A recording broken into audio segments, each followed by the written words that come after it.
Simon, Andy, how are you? I'm awesome, thank you. Good. So, welcome to Unlocking Human Potential with me, Andy Hosgood. Thank you for joining me today. Thank you for inviting me. Haha, you're always going to be on the, you're on the top list of me. Classy will get you everywhere. Pardon? Classy will get you everywhere. I'm trying. I'm trying.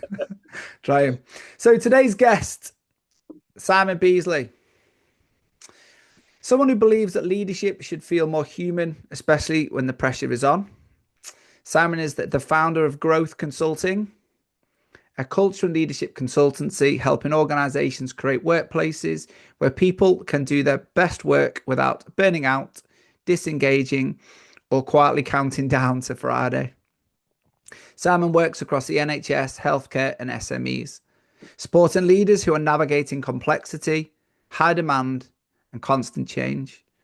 He designs and delivers leadership development, management training, culture change, team development, the kind that actually changes how people show up to work, not just what's written on the wall.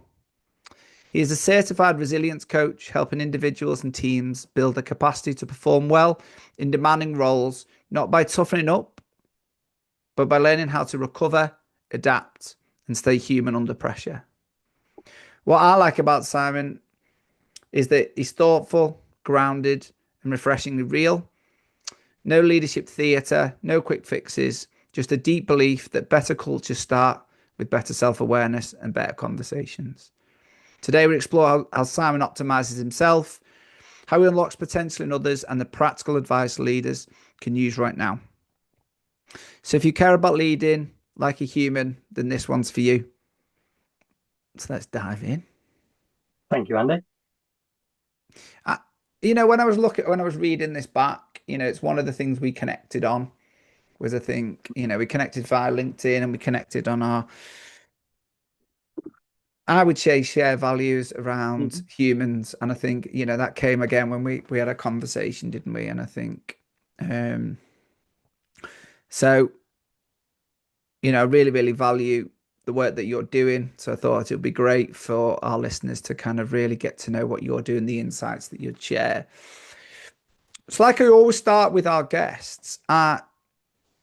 What's something that you're curious about right now? Something I'm curious about. Um, I guess today I'm curious about how I can, what I can share with people for the over the course of this podcast that will help them come away with some practical insights that will help them unlock the potential in themselves. Uh, Flipping, have you read the script to this? That's brilliant. And that is it, and that's one of the reasons why, I'm looking forward to this conversation because, one of the ways that we run this podcast is, we're going to dive into how do we unlock the best out of ourselves. I mean, Mhm. we might lean into that as you personally, what you do, or for leaders out there, how they can get the best out of themselves. And then we need to lean into, well, that's great. If we're optimal, how do we help support, unlock the potential in others and make optimal teams? So how do we make the people around us optimal too?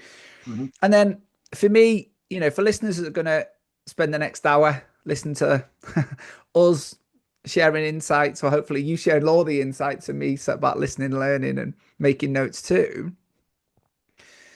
I think it's really important that what we do is wrap up, like you've said, and give that practical advice that what can they do with this information. I think it's great that we can have a great conversation and great that we can share some stories, but actually then helping listeners to actually really put things together and go, right, okay, so there's great information. What can we now do with that? So if we're going to wrap up with that.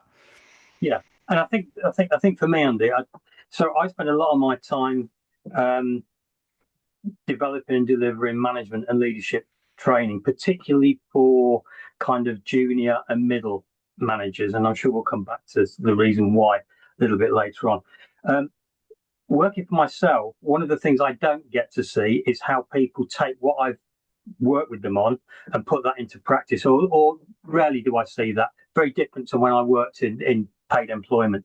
But I think one of the things that is really important to me, and the way I wrap up all of my sessions now is kind of that so what question. So we've had a lovely time today. We've learnt lots. We've had a good laugh. What are we going to do that's different now? Because if people don't take at least one thing away that helps them in their life, in their work, in their relationships, whatever it is, it's kind of been a bit of a waste of a day. 100%, and it's almost the reason why I love that so what question. That's the last question of most of my presentation slides as well. So, you know, and I think it is, isn't it? It's, you know, and that's where we'll definitely be spending time for listeners who are new to this or familiar with this. That's where we will be spending our last kind of 10 minutes of our conversation, really sitting and playing out. So thinking about self, where does it land when I turn around and say, like, how do you make yourself optimal? How do you make yourself optimal? So, me personally, and I think that's really important because it's a very individual thing. I can share lots of different tools and tips, but they won't necessarily work for people. It has to be something that you find out for yourself in terms of what's going to work for you. And the way that I've done that really has been trying lots of different tools and techniques that I've picked up. Some of those have stuck and I use them religiously to this day. Some of them I forget about because they haven't really worked. Some of them drift in and out of my consciousness and I think, oh yeah, I might try and add that in. And for me, I think I did a presentation recently where I was talking about my career, and I broke my career down into 3 key blocks. 25 years working in the private sector, 15 years working in and around the NHS, and then the last 2.5 years working for myself. But one of the things I added into that into that timeline was a block around about my sort of late 40s, early 50s, where when I reflect on it, there wasn't one kind of big life-changing moment, but there was a number of events dotted over a 3 or 4 year period that really changed my understanding of myself, and also in terms of what it was that I wanted to do with the rest of my life. And it was that really got me thinking about, okay, how do I optimize myself here? So that really took me into reading a lot more than I used to, listening to a lot of podcasts, taking lots of information and trying lots of different tools. And there's 3 kind of key elements, I think, that have really helped to keep me thinking how I want to think and what brings out the best in me, how I'm optimized. The first one is a podcast. So one of those moments that happened, it was on a random car journey. I remember it very clearly. It was a routine car journey for work. The A14 road that I usually took for that journey was closed. I ended up doing a bit of a detour through country lanes. And for some reason, I decided I didn't want to listen to music. I wanted to listen to a podcast. Not really listened to podcasts before. And I stumbled on something called the High Performance Podcast with Jake Humphrey and Professor Damien Hughes. And the only reason I listened to it was because it was with Jenson Button and I'm a Formula One fan. Okay. That podcast has been so helpful for me because that really helped to open my eyes up, because it wasn't just about sport, it was about mindset. It was about how you optimize your potential. So that was one of the things. And I've listened to pretty much every edition or every episode of High Performance since then. And it's very rare that any of those episodes go by without some note being put down in my notebook of things that people have shared that I think, yeah, that resonates with me. That might be something to try. That fits in with what I'm doing. So that's number one. Second one was reading the book called The Chimp Paradox by Professor Steve Peters. Yeah. That helped me really get a better understanding of what's going on up there and how, not just how my brain works, but also how other people's brains work as well. And I've done a lot of work, not just through reading Chimp Paradox, but I've been to several seminars that Steve Peters has delivered, and I've also done the Mind Management for Life program that they deliver, a virtual program.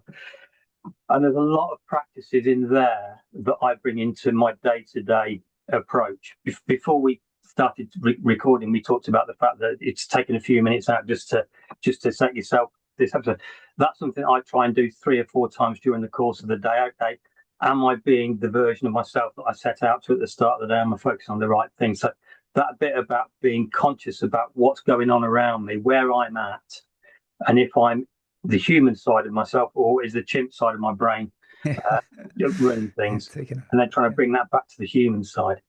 So that's kind of the second one. And then the third one, Japanese concept of ikigai. Nice. Ikigai was something I discovered through High Performance Podcast, and it's ikigai. I think it hasn't got a literal translation, but it pretty much means reason for being. And it's something I'd encourage everybody to take a look at in more detail. It's not something you can sit down in 5 minutes and do. It's something that you're thinking about and working towards over a period of time. But in effect, it asks you to think about 4 questions. What is it that you're good at? What is it that you love doing? What is it that the world needs? And that world can be the world, or it can be your world, however you choose to interpret that. And the fourth one is what you can get paid for. And round about 3 or 4 years ago, when I discovered Ikigai, I spent some time working through what that looked like, and that really helped me get an understanding of what I want to spend my life doing, because I know if I'm doing something that I'm good at, that I love doing, and that the world needs, then I'm going to get a sense of fulfillment. The fact that it also pays the bills is a bit of a bonus. And that was a tip I actually got when I was working through that, was don't worry too much about what you get paid for, because if you've got the other 3 right, you'll undoubtedly be able to get paid for it. So those 3 things come together for me in terms of that gives me a direction, a sense of purpose, why I do what I do. I'm getting lots of knowledge and information in from different people across the world, and that's one of the things I love about living in this time, is the fact that knowledge is so accessible nowadays. And then that whole piece about how I navigate the way that my brain works and how I keep myself as optimal as I can be. And it's not easy. It can sound very easy, but it's not. It's quite challenging. Something you constantly have to work at. It's like going to the gym, but exercising the brain as opposed to other muscles. So those 3 things are the things that I think really help to keep me optimal. No, I really like that. And if I can just reflect a few things back, just to see. So there's obviously you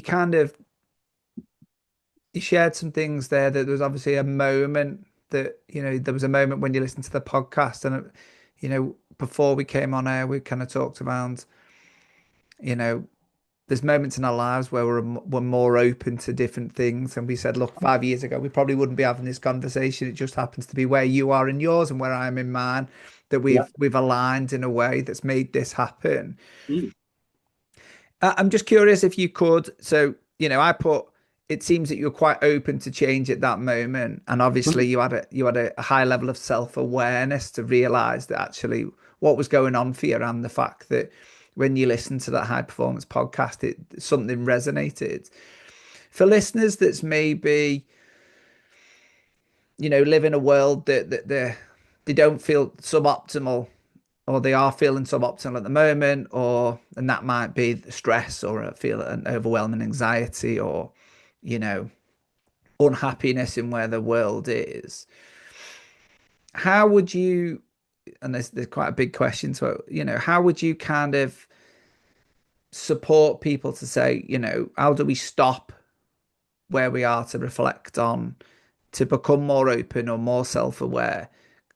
Is there anything around that you'd like to share? Yeah, I think some of it comes back to identity. Okay. The person that you are, and the person that you want to be. And I'll take this from the chimp manager. Well, what Steve Peters will say, and I've done this exercise, is that if you sit down with a blank piece of paper and describe the type of person that you ideally want to be, what he will tell you is that is who you are. But what you see on that piece of paper will often be different to the version of you that you're experiencing on a day-to-day basis. And that's the difference between those two, is where the chimp side of your brain is the bit that's interfering with the real you. And there's a piece there about understanding about who it is that you really want to be, and then working from there in terms of how you get to that point. I was watching SAS Celebrity Who Dares Wins recently, and Danny Dyer, as in the daughter, not the dad. She described herself. This really resonated with me. She described herself as an anxious person. And the conversation myself and my wife had watching this on the sofa was, she's not helping herself by describing herself as an anxious person because she's making it about her. If she tried to separate that by saying, I'm a person that has anxiety, it becomes a lot easier mentally to manage that. So for me, there's a big bit about being clear about what your identity is and what you want your future self to be like. And then it's a case of, okay, based on what the difference is between where you are now and where you want to be, is how you go about navigating your way in that direction.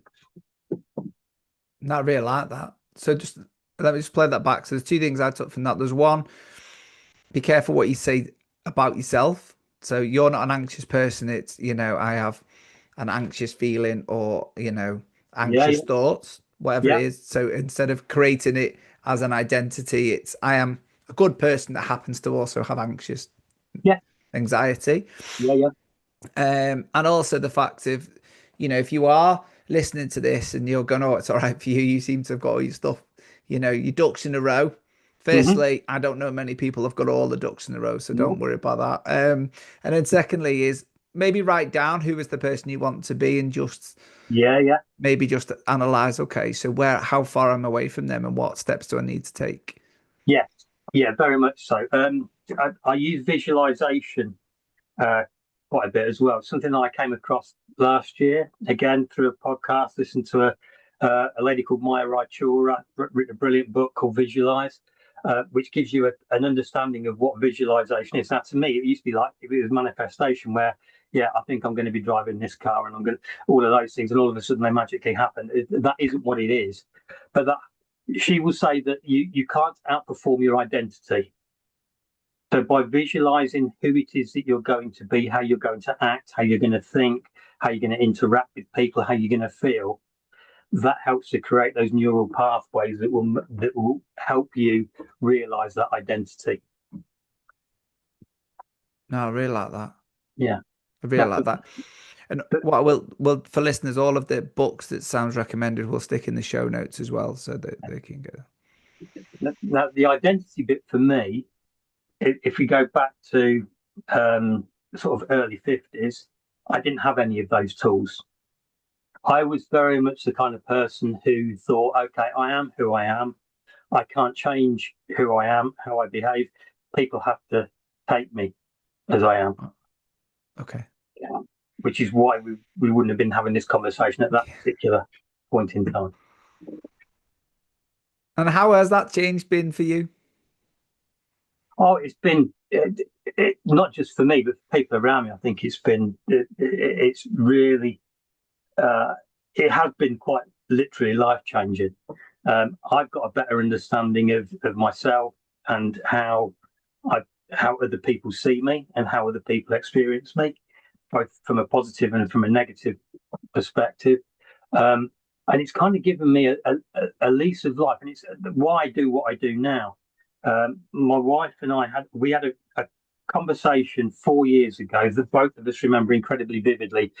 It was New Year's Day. We went out for a walk in local woods, and we were talking about what we're going to do when the mortgage is paid. And at that stage, 5 years left on the mortgage. We both worked in the same organisation. The first thing both of us said was it wouldn't carry on doing what we were doing at that particular point in time. My wife had a very clear vision in terms of what it was that she wanted to do. So she, like me, worked in the NHS. She'd worked in the NHS for 30 years. Her passion has always been about how she can help other people with home organising and decluttering. She knew what it was that she wanted to do. for me, it was a little bit more woolly. I was kind of still kind of locked into the fact that, okay, we'll worry about this in 5 years' time when the mortgage is paid.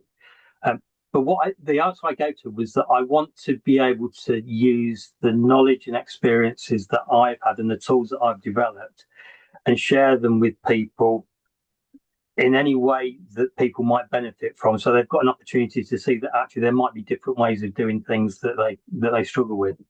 Um, and really, it's through that conversation has really helped to shape where we are now. No, I like that.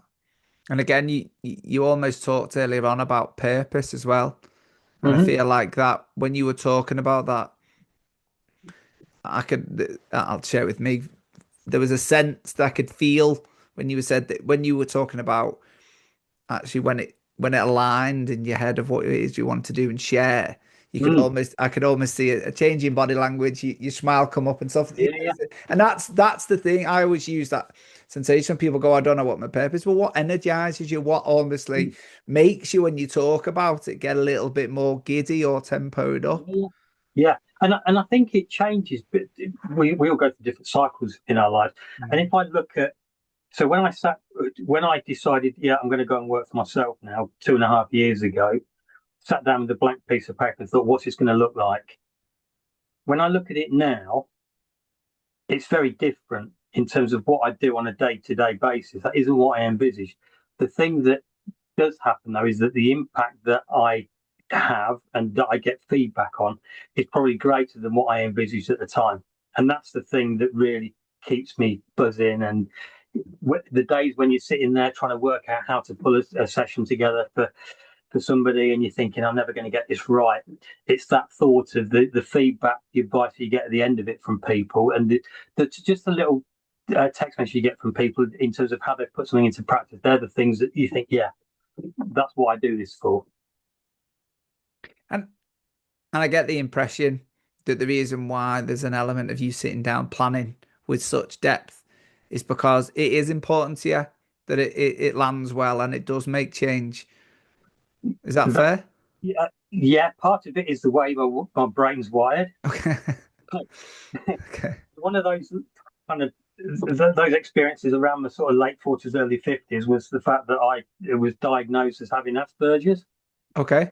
Never aware of it before. I had to do a lot of reading about it.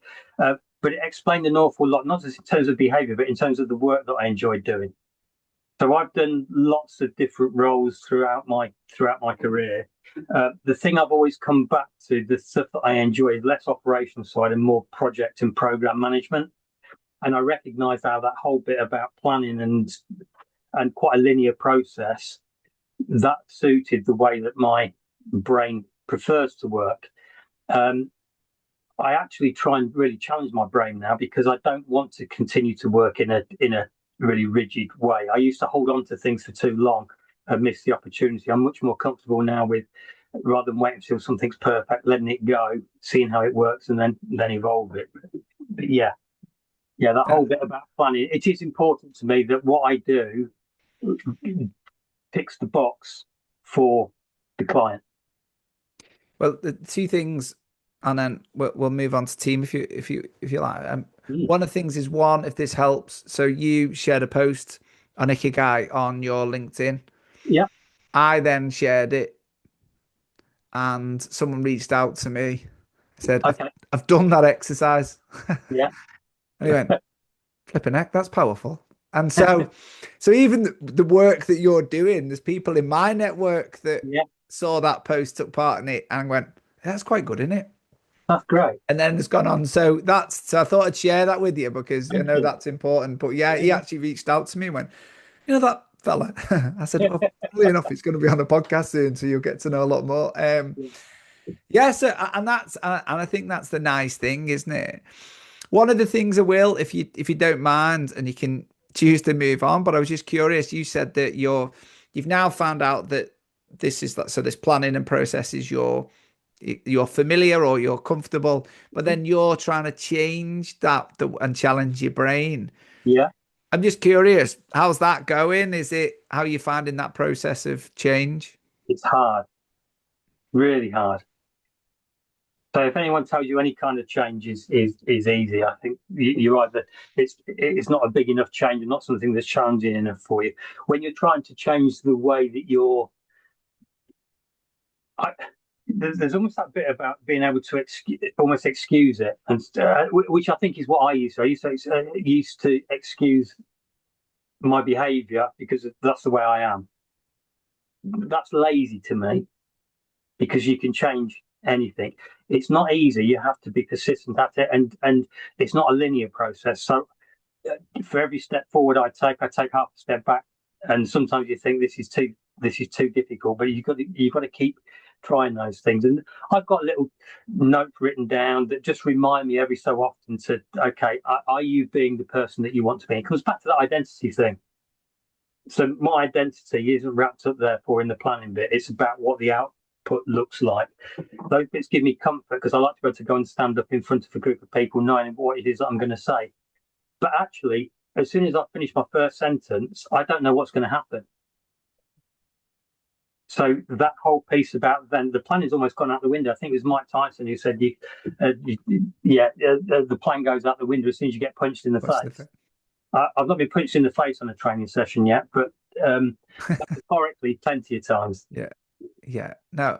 And I think it's really important. And the reason why I kind of wanted to kind of hang around that comment was just on the fact that I think for a lot of people, and if you're listening to this and say, well, I can't change because this is who I am, I think it was a really important point that you're actually having to make a conscious decision to do that. And that probably going into unfamiliarity and at time quite uncomfortable moments to make that change. And I'm assuming that is just to just improve upon yourself and make Yeah, yourself better and the outcome better for others.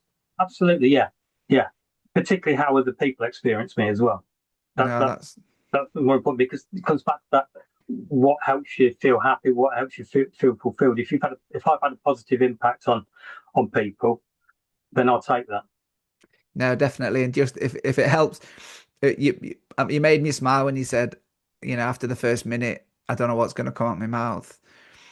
I've now, when I present, I used to present it, I used to write a script and then I'd just go. And then I realized every time I presented it, it would be nothing like I planned. Yeah, So I only planned the first slide yeah, because after that, I yeah. generally do not know what is going to come out of my mouth until I've said it. So Yeah. yeah, it's interesting, isn't it? I think for me, I so the version of me that stands up in front of a group of people, particularly delivering a training session, is very different to the version of me that people who live with me or have grown up with me experience. They kind of uh, I always have to or almost flick a switch. And again, that's some of that is about identity. But one of the things I've got a lot better at, the more I've done it, is the adaptability. So I'm much more comfortable now standing up in front of a group of people where they can ask me any question, and I'm quite happy to move the session around to accommodate that, as opposed to say, no, you can't ask that at this point because this is my next slide and this is what we're going to cover next. Yeah, yeah, and I like that. I like that. But it does take a lot of you have to it does take quite a lot of self-belief in that as well, doesn't it? To be able to do that and to be able to be comfortable. I always call it the behavioral flexibility piece, isn't it? Being able to kind of very quickly adapt to the environment you're in. Um, Absolutely, yeah, yeah. A belief is such an important thing because I think if you go into any situation where you don't have 100% belief in what it is that you're trying to achieve, you're not going to tap into your full potential, and therefore the results that you're going to get as a result of that are going to be suboptimal, which is always going to reinforce the negative belief in the first place. yeah, no, I really like that. And then going on to the team element, I guess if you're delivering something to others, Mm. if your self-belief, I always kind of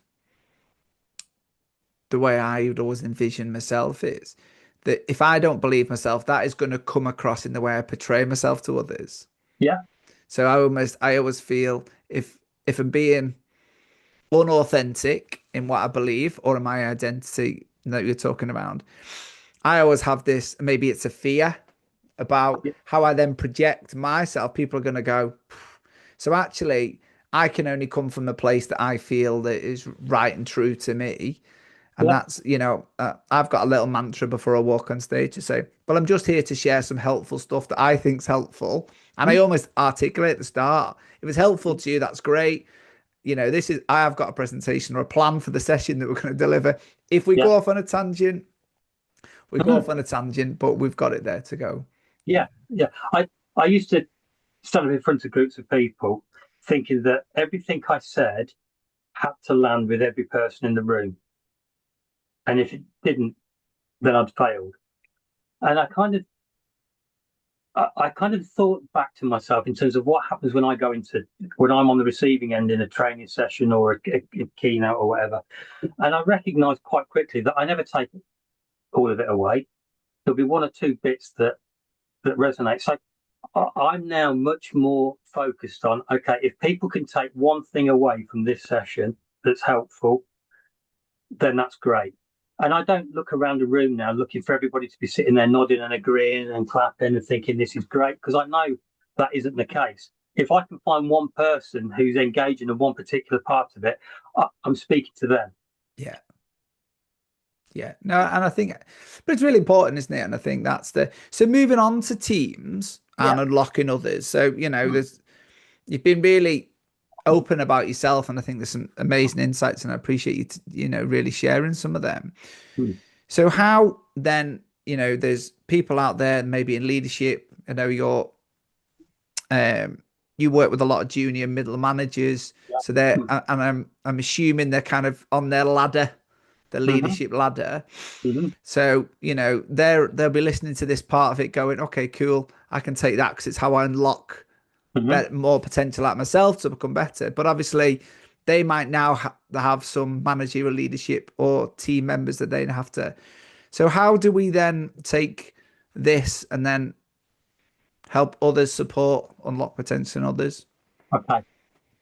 I think if we stick around middle and junior managers, I've worked with senior leaders, and I enjoy working with senior leaders.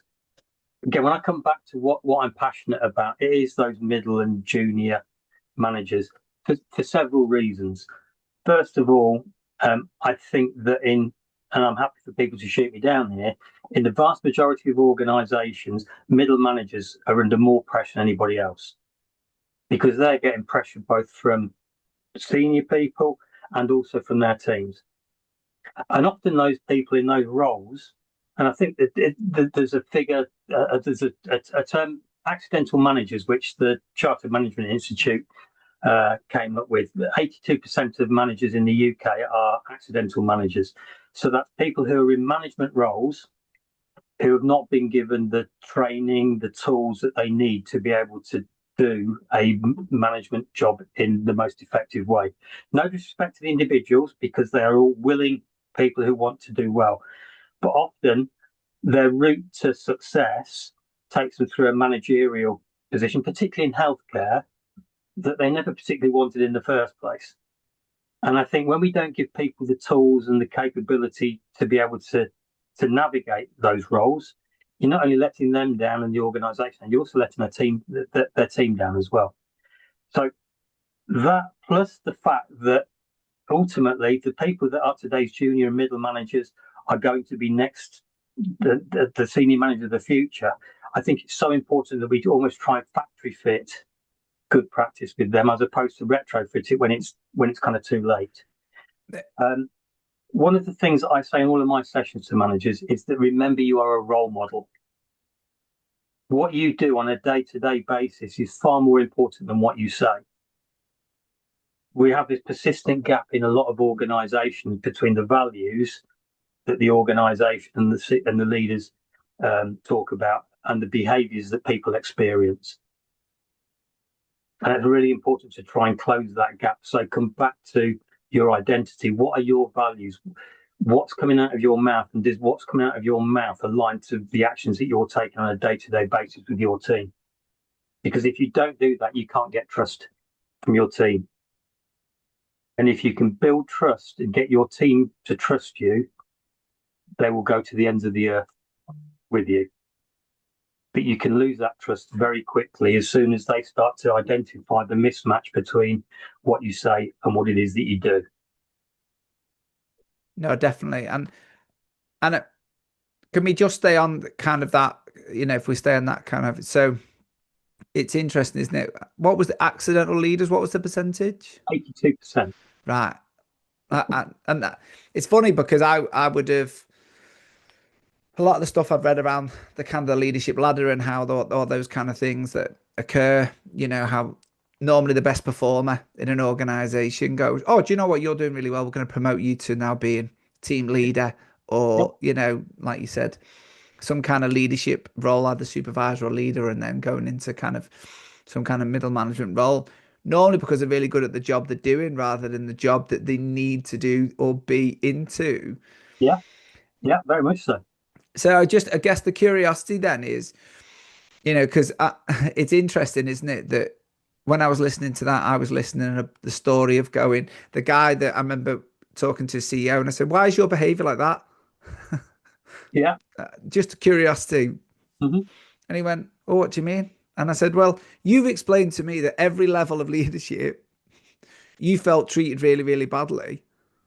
Now you're actually Yeah. explaining that you're doing the same behavior that you've at every level said badly. And he looked at Yeah. me and Yeah. went, yeah, I didn't see it like that.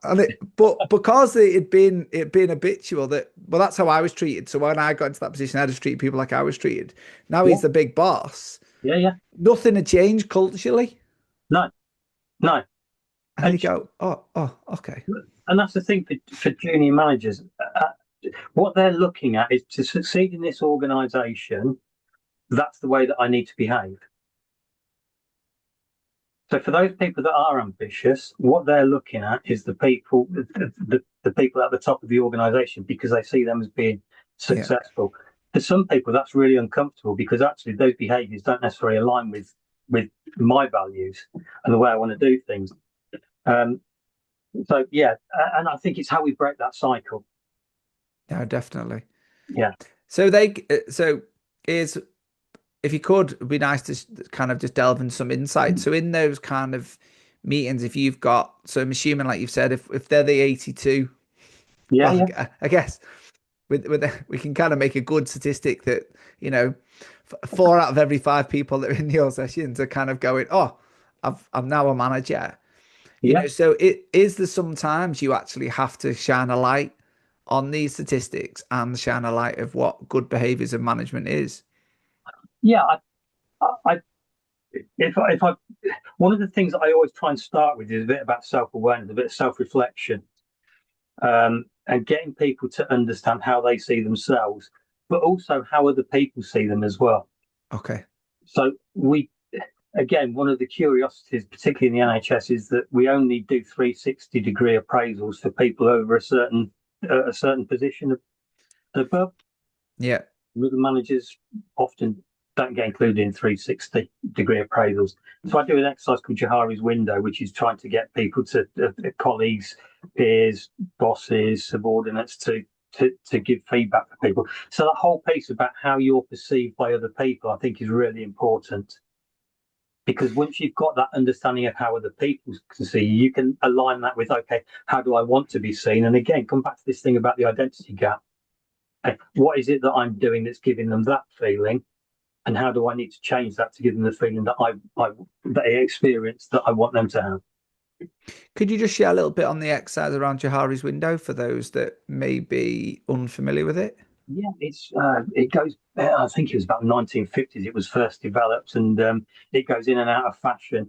But in effect, what you do is you identify a group of people that work with you um, from different levels of an organisation, and you ask them to identify from a set of words. I think it was about 45 words, at least three words that would describe you. And they do that anonymously, send that back in. You'll also do a similar sort of exercise, and Johari's window is a 2 by 2 grid, and it tells you what it is that you know about yourself, what it is that you don't know about yourself that others see. There's the unknown unknowns, and then there's what other people. Yeah, so that grid, and then the idea then is that okay, wait, what you ultimately want to do is get to a point where how you see yourself and how you experience yourself aligns with how you want to be seen and how others see you as well. Yeah, and that's really nice, isn't it? Because there's you know, if there's not if the perception of others is different from the perception of self, Yeah, then actually there's a misalignment. And that's absolutely. why, sometimes people, an example that might help share listeners to kind of align with this is that, for often leaders will say, well, I'm always telling them to do this and I'm always telling them to do that. I'm always telling them to do that. Mhm. And, and what's the outcome? Well, they don't do it. Hmm. But then you go back and ask the team and go, so just curious, we're being told to do stuff, but we don't know how to do stuff, or they're not really giving us the detail or whatever, but we're too afraid to ask. So again, there's the perception is, what's being delivered is not the idea, the message is mixed matched. Absolutely, yeah, and we're all unique human beings, and that just because I say something doesn't necessarily mean that the filter that goes with the other person means it lands in the same way. Yeah. And I think a lot of this is about so leadership. I always tell people leadership is really hard, and when I go into a leadership or management development session, I tell them I'm about to make it an awful lot harder for you because there's a lot of stuff that people don't do that you almost need to do in order to become the most effective leader and manager that you can be. And it's quite interesting because when I look back into some of the approaches that I took as a manager and leader, I think, God, I got it so badly wrong. I wish I knew then what I know now. But the biggest thing for me is about leadership isn't a position; it's a behaviour, and it's an experience you give people. It's a feeling that you give to people, and I think that comes from how you spend the time connecting with the people that you are leading. Because the better you get to know people, what's going on for them, not just professionally but also outside of work, who their partner is, what the children's names are, what they do at the weekend, all of those kinds of things. When you start to foster those types of connections with people, it becomes far easier for people that when you communicate something to them, for them to be able to say, actually, Simon, I don't really understand what it is that you just said, or I don't know how best to go about doing that. If you don't have that connection, don't have that trust from people, then they're far less likely to come back to you and ask the question. Yeah, and the words, it's come up in quite a few of our conversations on this podcast. So there's obviously no psychological, you use the word trust. Mm-hmm. And I know there's in a lot of, especially a lot of the things I'm involved in, the word psychological safety, as in how do we create an environment where we Mm-hmm. can kind of just go, just out of curiosity, I don't understand what you mean. Because there is for a lot of organizations, and especially to a boss, you don't want to be seen as that person, do you? Whereas actually then, like you've said, if there's things going on in people's worlds, and I think the reason why we align, the reason why I wanted this podcast is because, if we're humans first and we recognize that actually, we're all got stuff going on in our worlds. And actually, if you want to connect with somebody, people only share what they need to share. But even if you know that something's going on in their world, that even be aware of it without the detail, it can help them sometimes understand why they behave in the way they behave. Yeah, absolutely. Yeah. With teams, um, I work with a lot of managers who talk about we've got a clique in this team. There's a group of people who are on the outside and they're quite disruptive and they're this and that. Use lots of negative terms around them. And I think I've probably done the same thing when I was a manager. Hands up. What I recognise now is that the reason why people tend to behave like that is because they're not getting from the team or from the leader something that they need.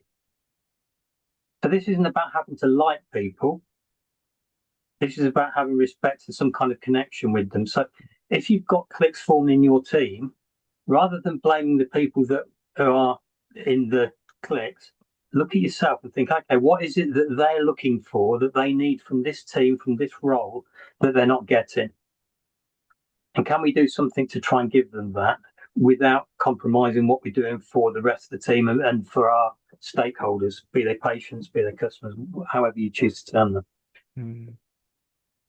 No, I really like all that, and I guess it's something resonating. What, let's say there is, I don't know, and you can see where this goes, and if there's any insights you'd like to share.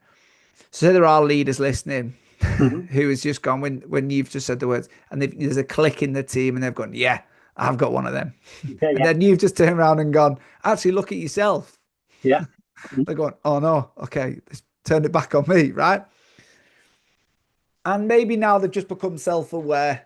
They're going, oh, actually, okay, so I might play a role in this. Mm-hmm. What what would then what would be the first step in somebody who's gone, okay, so if the click in the team might potentially be my responsibility to solve or to manage or to improve, Mm-hmm. what would be the first step in a direction to improve upon that? Having a conversation with the individual, but having a conversation at a human level, and those kind of things. You So if you go back into the office this afternoon and think, okay, I need to have a different conversation with that person, it will become over as very inauthentic if you completely change the way that you approach things. So there's kind of almost a gradual approach, but one that you're consistent with. So it's just starting to ask those questions because invariably, in my experience, the people that are in clicks are the people that managers then don't have the conversations with about how was your weekend, or Okay. how's your mum? I know she was going into hospital, or how did your husband get on with it with the difficulty he was having in his job. Those small conversations, not the formal one-to-ones where you sat across a desk, but the conversations when you're making a drink or you pass each other in the corridor. Start to build those connections because that's what will then start to get you to understand that person in a far better way. And is there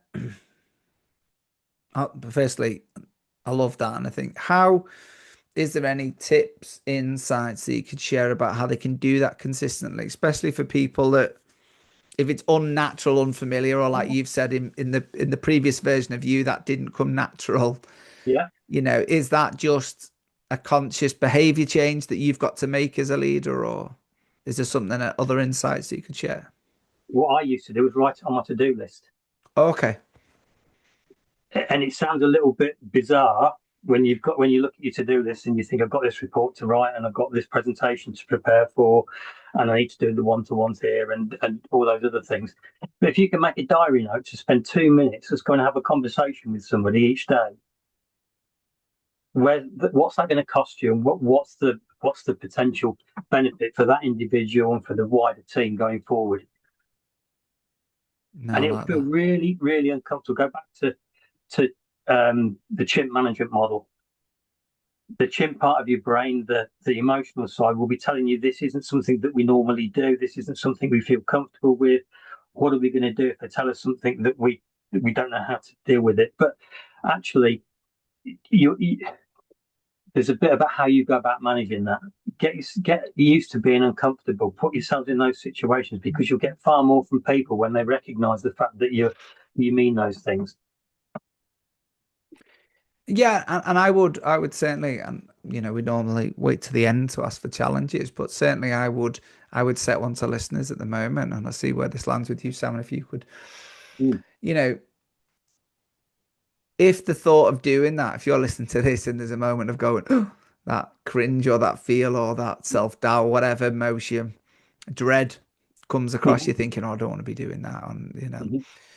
you know, maybe it is the challenge is just start with little conversations and just be curious about Yeah, where it lands. Like you yeah. say, um, I- one of the most powerful books I've read ever, I think, was a book that I read last year called The Power of Mattering by a guy called Zach Mercurio. I heard him on a podcast and read his book, and I've actually spoken to him several times since then. Just that whole piece about how you give people a sense of being needed, being noticed, the difference that makes to people and the wider team. So yeah, that'll be another one that's on the list in the notes of the podcast. It's all good.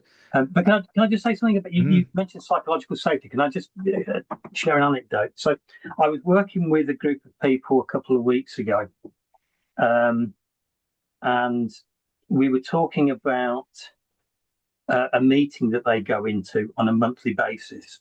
So this is in the NHS, and psychological safety has kind of been a buzzword in the NHS for the last 3 or 4 years.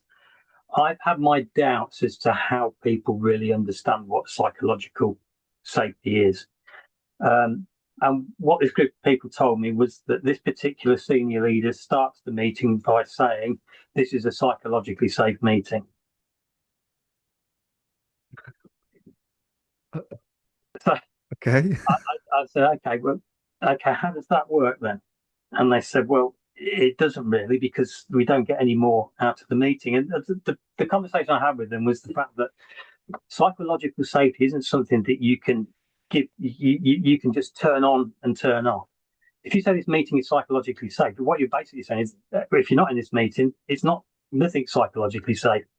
Um, and actually, you can't just determine, you can't tell people something is psychologically safe. Psychologically safe is, or psychological safety rather, is a feeling that people have. And it Mm. comes back to trust. You don't get to give people psychological safety. Some people give you, decide that an environment is psychologically safe for them.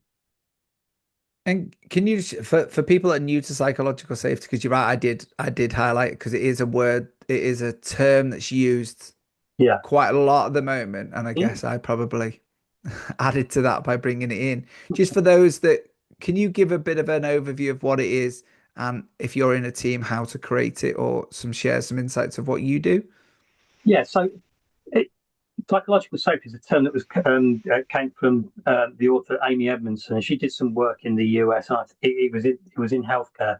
She was interested in understanding why some hospitals have better patient safety rates than other hospitals, and her view was that where there was more patient safety issues would indicate that actually practice was poor. What she found was that, and this psychological safety came from the fact that those hospitals that had the higher reported patient safety incidents were the ones that are more psychologically safe. And what she meant by psychological safety is that people feel that they're able to speak up, point out when things have gone wrong, raise their concerns, put ideas forward, all without the fear of negative consequences towards them. And Yeah. that's not something that you can just switch on and off. When you've worked in an environment, so I'll use the NHS because that's where I spend most of my time. The NHS is very hierarchical. People are, my first week in the NHS, I remember being asked by somebody what band I was, what my pay grade was. 25 years in the private sector, never told anybody what my salary was. And what I actually said to them was, why would I tell you what my salary is? And it was, they looked at me like I was an alien because what everybody in the NHS does is the first thing they want to know about people is how much they're being paid. Yeah. But that then really, really does hamstring the organisations working in the NHS quite simply because people get defined by their band. People that work on a band two, band three get the sense that they're not worthy and therefore they won't offer ideas or they won't speak up. And that's, they're experts in what it is that they do. We should be celebrating that and harnessing their expertise and their role because they're the ones that can tell us what's going on the front line and what needs to change and what needs to improve. But we've got people that feel as though because they are only this or because of negative experiences they've had when they have spoken up, that people don't feel that they can speak up. So when you then go into psychological safety, you can't just all of a sudden turn around 80 years of culture and say all of a sudden, okay, it's safe to speak up now. Yeah. So no, I know, and again, I know that we're I won't go into this in much detail, but certainly from my perspective, there's almost a talk around that hierarchical thing. It's almost, I'm not saying all people, but Mm-hmm. I've certainly witnessed some people when they've got an increased in band, they've also started to model the behaviors of the person that's modeled before. Yeah, who they didn't like before. So their attitude as a leader was bad, like going back to what we were talking yeah, about. But now I've got the new badge and the new title and the new banding. yeah, I'm going to model a behavior that I'm familiar with, being at a band eight or whatever. yeah. So it's not an excuse, but I understand why, because because people want to fit in. Mm, So if you move from a band seven role to a band eight role and you're mixing with a different group of people now, you want to fit in. Your brain is telling you, we want to be safe here. We want to feel part of this group. And the best way of being part of the group and fitting in is by behaving in the same way. It comes back to that bit about the self awareness of, okay, who do I want to be and who am I being? yeah, no, definitely like that. So if you could, is there any insights if somebody is now kind of trying to create with a team, trying to create maybe it within NHS or outside the NHS? Because I think it, and I've certainly got my insights if you're interested afterwards. But how to create an environment that it might be a team conversation, it might be a training session. That how do you create an environment that people do feel safe to speak up without judgment or with less judgment? But in terms of how you create a strong, I don't want to use the term high performance because it gets bandied around a little bit too much and it has different kind of connotations. A, a, a team that is working to its optimal, Yeah, it isn't just the leader. You've got to create that team in the vision of everybody in the team.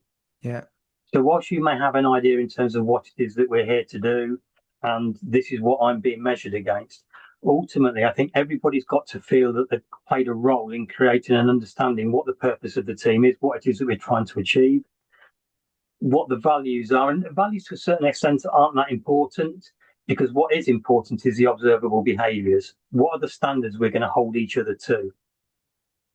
What are the rules that are going to bind us here? yeah, And that work often doesn't get. I rarely see. Well, it's probably a good job in a way because it's one of the things that helps me keep me in work. But don't give all the secrets away though, don't worry. Don't be sharing them all. going in and spending that time with people, understanding what's important to them, giving everybody the opportunity, and you can use the excuse if we're too busy to do this, but if something's important to you, you will find a way of doing it. How you create an environment where people feel that they can put forward what's important to them, and then that can be played back in some kind of team charter that talks about what we're here to do, the direction that we're heading in, what's important to us, how we're going to behave towards one another. That's the foundation and of starting to create an environment where people feel safe. The key bit then is how you then continue to work towards those standards. And actually, as a leader, if you've done that properly, your job becomes a little bit easier because what you'll find is that people in the team will hold each other to account. If somebody's not behaving in line with the things that we've said, that these absolutely are the things that we will do and these are the things we aren't going to do, they'll do that themselves. Yeah, I really like that. If I could share with you, from a coaching perspective, we call it a team contract, Yeah. Mm-hmm. and we give everyone the opportunity. So, what do they want to get from the session? Yeah. And what do they want to leave with? And also, what's the things that they need from the group for they feel in the environment's correct for them to allow to speak out what they need to say in the way they need to say it. Yeah. Um, we get them all to write it on post-it notes because not everyone's massively brave to say it at the start, especially at the Yeah. start, to say it out Yeah. loud. And then I will put the post-it notes on a contract and read it all out. Yeah. And then we always have a conversation around where do we feel with challenge. Mm-hmm. So again, challenge can be good in a team environment, but how do we know if we're pushing too hard and who's the referee, which is Yeah. normally me as the facilitator of a session. Yeah. Yeah. And I actually make physically people get off the seat and sign the contract, Yeah. much to Yeah. an eye roll. The first time Yeah. I've delivered it sometimes. Oh, Yeah. but what's very interesting that every time I've done that, by the end of the session, everyone's gone, I love that start. Yeah. Yeah. Yeah. Absolutely. Yeah. Yeah. That act of getting people to actually physically sign it is so important.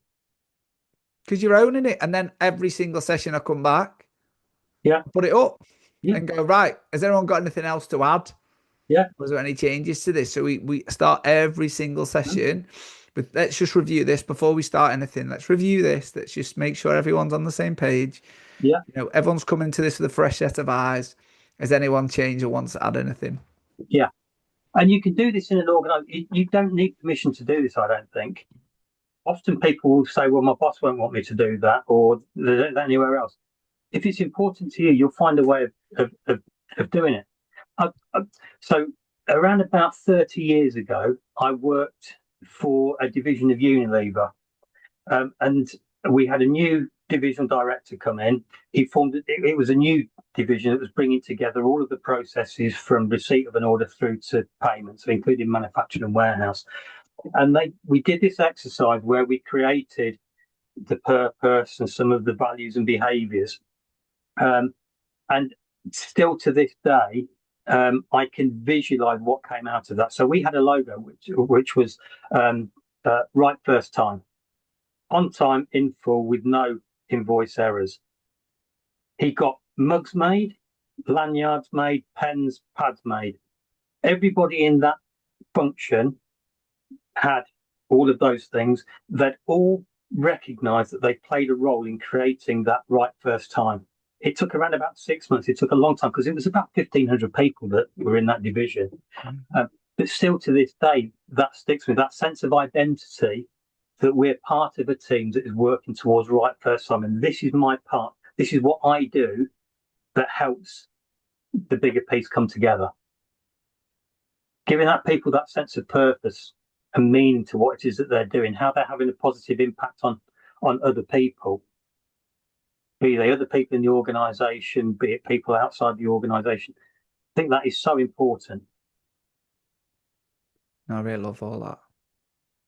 Just before we move into the advice stage, is there anything else that we've not covered that you want to share around unlocking potential in others?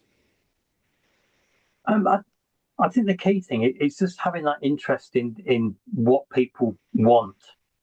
They may not always know what it is that they want, but how you can help them get what they want. Again, same organisation, funnily enough, different role. I remember having a one-to-one with somebody when I first met them, and she explained to me that she was quite happy doing what she did. She didn't want to be promoted. She was just looking to be the best version of herself in that particular role. And I didn't ask her. I managed it for 3 years, and I never asked her the question if that had changed. And she Okay. told me one day she was quite upset, and the reason why she was upset is because her life circumstances had changed, and the children were a little bit older. And actually, she realised that she did want to do something different, but I hadn't asked her.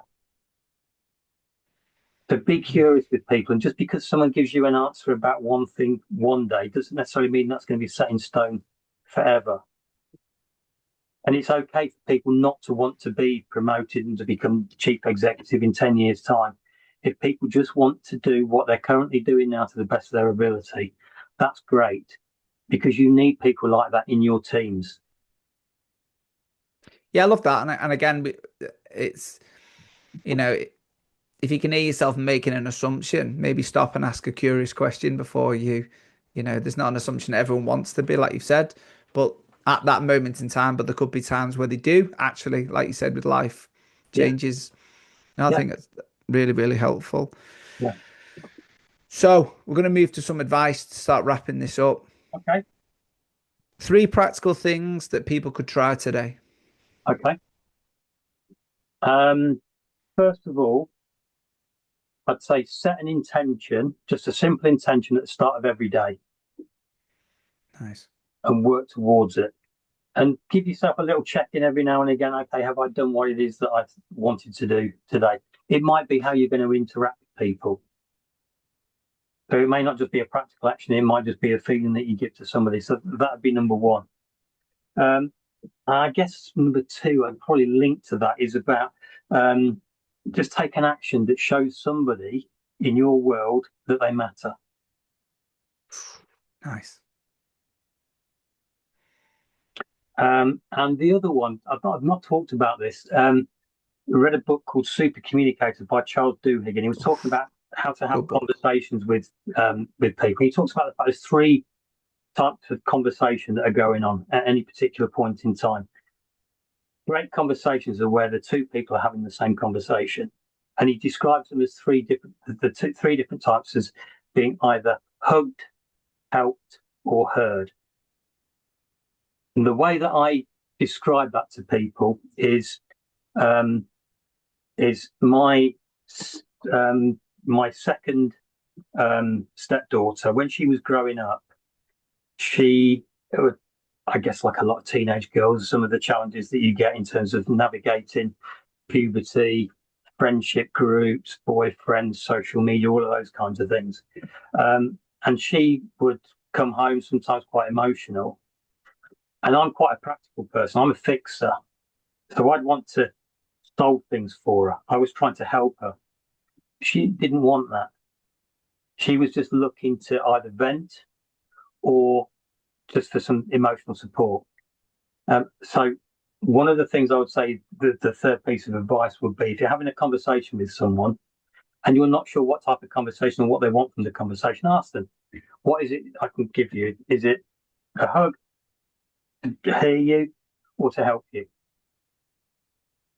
Wow. Yeah. Really like that. Yeah, really, really like that. And it's a great question. I mean, I've got a teenage daughter and I've read the book. So yeah. So, and it's exactly that. What would you like me to do with this information? Yeah. And I'm open as that now. I would say, yeah. Yeah. I am too. And it's like, it's what do you need from me with this? Yeah. And when they get familiar with it, they are quite good at just turning around and going, I probably could need some advice on this one. Okay, Yeah. cool. Okay, Yeah. that's fine. No, I really, really, really like that. That's brilliant. Yeah. One principle you wish every leader understood? I think I'll go back to what I said earlier on, which is about leadership isn't a position, it's not hierarchy, it's a behavior. How a leader behaves impacts how people feel on a day-to-day basis. So just think about, okay, what is it that I'm doing? Yes, there's, again, one of my roles in the NHS, I was in quite a senior position, so I worked in the trust headquarters. So I got to experience some of the challenges that senior executives had with pressure from regulators, etc. So I kind of got that. But that whole thing then about, okay, when you walk out of there and you're going to go and meet with your team or people are going to see you, just think about what it is that you're doing, is what it is that you're doing aligning with the words that come out of your mouth as well. Nice. I think that links to the self-awareness piece as well, doesn't it? Yeah. And I guess just to sort of broaden that as well, is just because you're being paid whatever you're being paid doesn't mean that you necessarily know the answers. So kind of lead with curiosity when you're speaking to people. Don't assume that you know what it is that they're experiencing, what their challenges are, or what the solutions are. Ask them what they think. Really like that. How can listeners turn some of these insights into actions? So what actions could people start? It might be, what's the first step that people could be doing?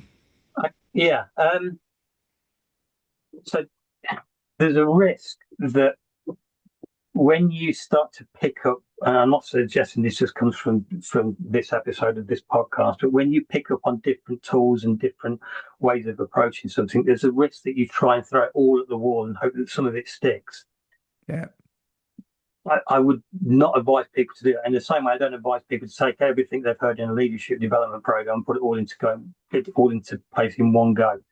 Find one thing that you think can move the dial in a positive way for you and for the people around you, and have a go at it. And if it doesn't work straight away, don't think, well, that didn't work, and then get the next tool out of the bag. Understand why and give it another go.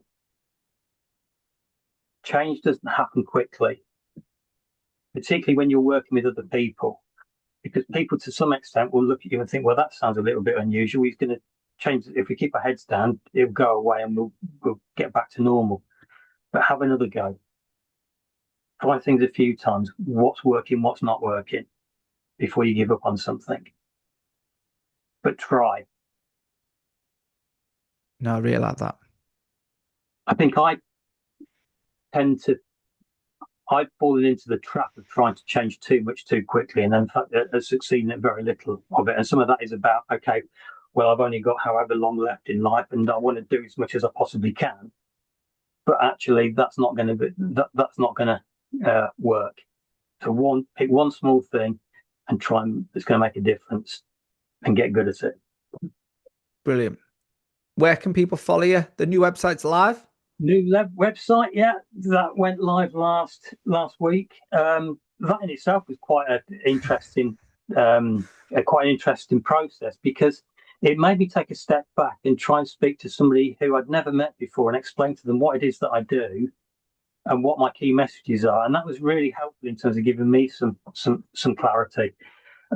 So yeah, website www.growthconsulting.uk. There's no co in there, just .uk. I'm on LinkedIn. It's Simon Beesley, BEESLEY, and I've also got a Substack as well. That's brilliant. And what are you working on next? What's to come from you? This year is going to be a big year for me. So I did quite a bit of associate work, so I'm going to carry on doing that, working in the NHS. But one of the reasons for doing the website is to really sort of broaden my client base, particularly thinking about SMEs. So website's gone live, and I'm starting to develop some sessions that are kind of open access sessions, either face-to-face or potentially virtual as well, that people can sign up to. And we'll have kind of a loose agenda, and we'll see what people want from it and what we can give them. Nice. And there is lots of having prior access to the website. There's lots of good insights on that. So I would certainly go and check that out and have a look. There's some really good resources on that. And one final challenge you would like to set our audience? One final challenge. Okay. So before you go to sleep tonight, write down the name of one person that you want to show up for better at home or at work the following day.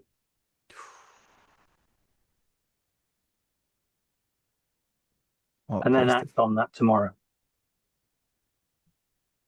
Nice.